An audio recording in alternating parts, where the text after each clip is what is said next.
DRT Africa, la voix de l'Afrique pour son développement réel.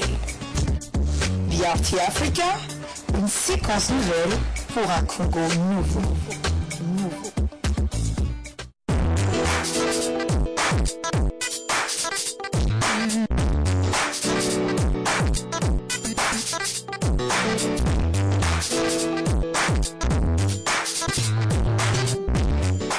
Du siège de l'Assemblée provinciale du collège Boboto au Salon Rouge du ministère des Affaires étrangères, les portes étaient hermétiquement closes ce mercredi 21 septembre 2010 pour les députés provinciaux de la ville de Kinshasa qui devraient élire leur nouveau président au lendemain de la déchéance de Roger Ntsingui.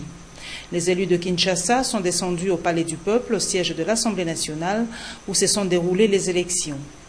33 députés sur 48 ont élu l'honorable Joseph Malungeni à la tête de cette institution. Je ne sais pas si nous sommes dans une république où il y a le respect de loi, le respect de la Constitution, ou si nous sommes dans une république bananière. Ça, le comportement du parquet général de la République et le comportement de la police ce matin nous inquiètent. Nous inquiètent parce que nous ne savons pas si demain cette république pourra être tenue correctement. Alors, mais nous sommes des gens respectueux de la Constitution. Nous avons respecté la Constitution, notamment en son article 28, qui dispose que nul ne peut obéir à un ordre manifestement illégal. Nous avons désobéi et nous l'avons fait en bonne et due forme en prenant une résolution. Et nous pensons que l'Assemblée provinciale de Kinshasa relève du pouvoir législatif. Et le pouvoir judiciaire ne peut en aucun cas nous demander de ne pas tenir nos plénières. S'ils sont en faveur de M. Ntsingui, mais qui se réfère à ce qui s'est passé hier, M. Ntsingui a convoqué une plénière et il n'a eu que son questeur et personne d'autre. Aujourd'hui, nous avons convoqué une plénière. Vous avez vu, on a eu 33 députés. Le quorum était atteint, même le quorum de décision. Donc, il y a où la légalité? La légalité se trouve où? La légitimité se trouve où? La légitimité se trouve du côté de la population. La légalité se trouve du côté de la population. Il faut nous laisser agir tranquillement. Avec ce nouveau speaker, les députés provinciaux pensent que l'horizon s'éclaircira. Renforcer la capacité médicale, relever le niveau des médecins militaires, accroître la procédure à suivre pour secourir les patients et développer un partenariat durable pour les deux armées, tels ont été les objectifs prioritaires poursuivis tout au long des travaux de technicité médicale assurée. Initiés par l'ambassade américaine accréditée en République démocratique du Congo et l'unité militaire d'intervention rapide des forces armées de la République démocratique du Congo. La cérémonie de clôture a eu lieu le week-end en présence de la ministre du Genre, Marie-Ange Lukiana, le chargé des affaires de l'ambassade américaine, ainsi que de différents officiers de l'armée américaine et congolaise. Le directeur des services de santé des FRDC, le colonel Gilbert Kabanda, a rappelé l'importance de ce partenariat, mais aussi le bilan de la dite opération. Nous avons vu comment nos collègues américains procèdent. Nous leur avons montré comment nous procédons.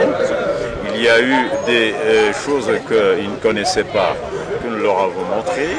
Il y a des choses que nous ne connaissions pas, qui nous ont montrées. Et donc, il y a eu un enrichissement mutuel. Et c'est vraiment une chose absolument importante à dire, parce que tout en ayant une technologie moindre que les amis américains, se sont rendus compte que nous faisions des choses qui dépassaient leur capacité.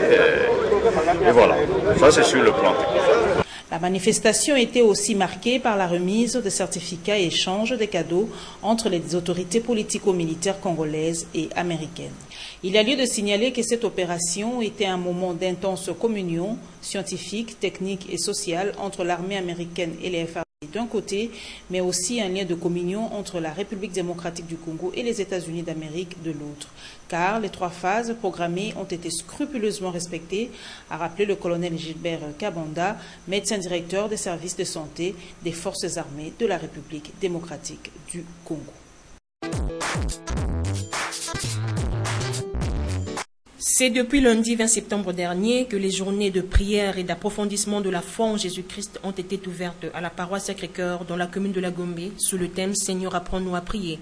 Organisée du 20 au 24 septembre 2010, l'ouverture de la campagne d'évangélisation a été présidée par le curé de la dite paroisse, le père Xavier Bouguémé, qui a exhorté les participants à demander au Seigneur de les aider à prier selon son Fils Jésus-Christ, qui est l'idéal de tous les chrétiens. Poursuivant la prédication, l'orateur principal, le père Bouguémé, a donné le sens de la prière ainsi que ses dons dans la relation Jésus-Christ et croyant. Parce que le don de la prière est un don intérieur. Parce que le don de la prière est un don de communion. Parce que le don de la prière signifie être en communion avec le Père par le Fils dans le Saint-Esprit. L'objectif de ces prières est d'implorer le Seigneur d'aider les serviteurs de Dieu ainsi que tous les croyants à approfondir leur relation avec Jésus-Christ à partir de la méditation de la parole de Dieu et de la tradition de l'Église. Un participant explique. Je sens que le Seigneur est prêt à étancher notre soif. Il dit dans sa parole que celui qui a soif vient à moi. Je remarque que parmi nous, il y a des frères et des sœurs qui ont soif de rencontrer le Seigneur, qui ont soif de prier.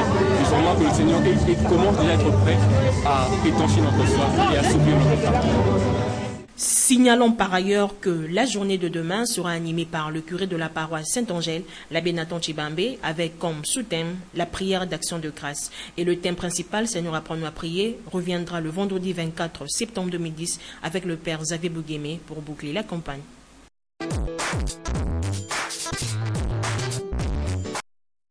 Le quartier Molokai, dans la commune de Ngaliema, sera doté dans les tout prochains jours d'une nouvelle mosquée qui est actuellement en pleine construction.